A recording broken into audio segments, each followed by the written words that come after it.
The side kicks are an amazing exercise for hip strength and flexibility. In today's short tutorial, we're going to be showing you how to get the most out of your time with them on the mat. To get started, we're going to lie on our side and talk a little bit about the setup form. So we want to have the hand behind the neck, and then the top of the head is going to line up with the hips, and then the legs shoot forward on a slight diagonal. The hand that's not behind your head is really going to press down firmly into the floor to give you some stability and support. For our first side kick, we're going to lift the leg to hip height, flex the foot and swipe the leg forward with a flex, and then back with a point. So we're just swinging the leg a little forward and back. There are a lot of side kicks in the Pilates method, so we've just chosen the 3 of them that are the most common, and those are the ones we're going to cover today.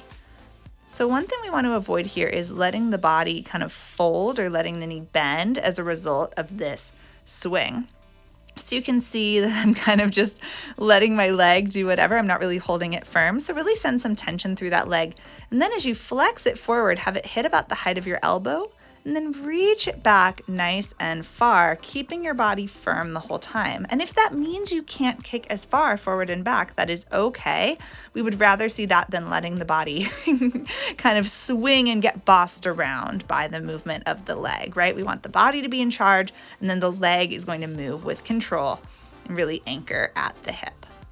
So you can see as I do this, I'm demonstrating it correctly now, that my body might be responding just slightly to the movement of my leg, especially as I go to the back, but it's not getting yanked around. Our next set of side kicks are a kick up to the side with a point, and then a press back down with a flex. So we've got some nice rotation, and we're gonna avoid here mostly collapsing in the torso. And I'm doing this really exaggerated so you guys can see it easily. Yours won't look like that, but we're gonna make sure that these changes are really clear. So pointing up and flexing down, you can see I'm keeping my waist long, and I'm keeping my leg really rotated out. So it's not kicking in front of me, it's really spiraling towards the ceiling.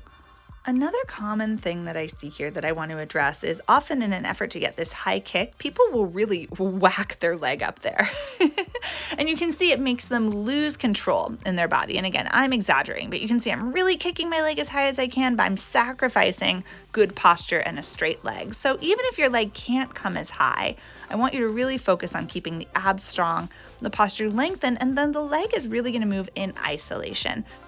Nice. And then the last exercise we'll cover today is little circles, really simple. So we just circle the leg, maybe about the size of a basketball, about 5 times one way, and then about 5 times the other. Really nice and simple. And our whole goal is to maintain stability in the body as the leg does that little movement, just like our other 2 exercises. When we're done with that exercise, we'll do some little transitional beats on our stomach and then roll to get ready for the second side. I hope that you learned some nice tips and tricks in this video today to help your side kicks feel stronger. This is a video you can come back to again and again and feel yourself improve over time.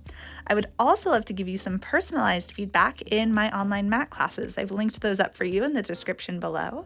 And if you want to see more free videos like this one, please like this video, subscribe to the channel, and leave me a comment down below letting us know what you'd like to see next. Thank you so much for watching, and I'll see you next time on the mat.